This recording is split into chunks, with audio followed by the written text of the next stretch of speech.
Dear viewers, one thing this pandemic has made clear is that when it comes to dealing with any crisis at a state level, what matters is not the quantity of government, but the quality of government. In other words, it doesn't really matter how big or small the size of the government is. That is, its expenditure, its revenue, the total number of employees working. What matters is how good and competent that government is. For example, the United States is the world's richest and most powerful country. With most of the world's best pharmaceutical companies, research universities, laboratories, healthcare institutes, America was best suited to deal with any pandemic, and yet it failed. As of today, there are over 34 million confirmed cases of coronavirus with more than 600,000 deaths, the most of any country.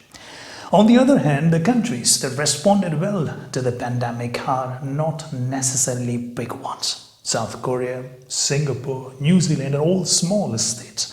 Government expenditure on healthcare in these countries is relatively low. Though biggest states such as Denmark, Germany and Canada have also done well, but the common element among them all, according to the author, is a competent, well-functioning and trusted state, the quality of government.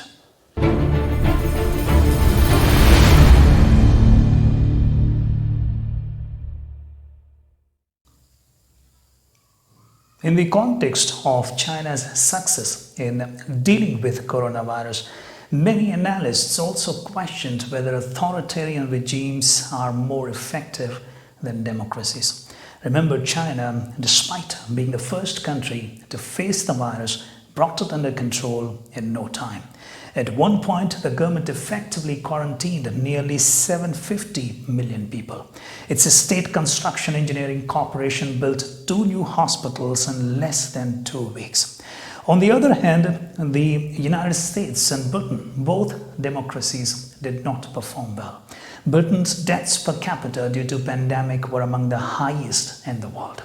But just because China fared better than the United States and Britain doesn't really mean that authoritarianism is a better form of government than democracy.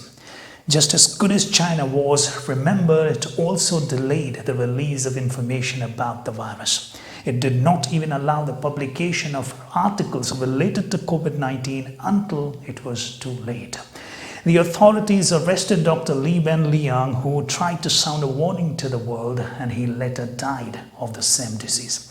On the other hand, no doubt, the United States, despite some mismanagement in the beginning, came back strong. It rolled out the largest financial relief bill in American history and the largest pandemic response in the world. Similarly, other countries from Germany to Denmark to New Zealand have all managed the crisis with far less authoritarian methods than China. So ultimately, it comes down to the quality of government irrespective of what political system is in practice. This failure of government, the author believes, is American or Chinese or Britain and not authoritarian or democratic. Another example is that of the United States and Canada. Both are functioning democracies. When the United States spent trillions of dollars on pandemic relief, the process of getting those checks to individual Americans was too slow. On the other hand, Canada's relief bill was simple. The money got to its citizens through direct deposits into their bank accounts. Similarly, Taiwan has a system of health cards. What it does, it links up with single database all relevant medical information of a patient. On the other hand, the United States is still relied on old technology, including fax, to report COVID-19 results. So the answer to this question as to why do some states have governments that perform well and others don't is because the states that perform well have good governments and others don't. And this is not something that can be achieved overnight. Good governance is a process. It takes time.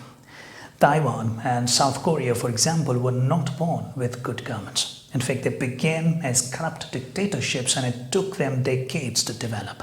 Historically, these countries have learned from the United States, but now America needs to learn from the world. or let me say Pakistan needs to learn from the world. And what it needs most to learn about is government. Not big or small, but good government. Because in the end, what matters is not the quantity of government, but the quality of government.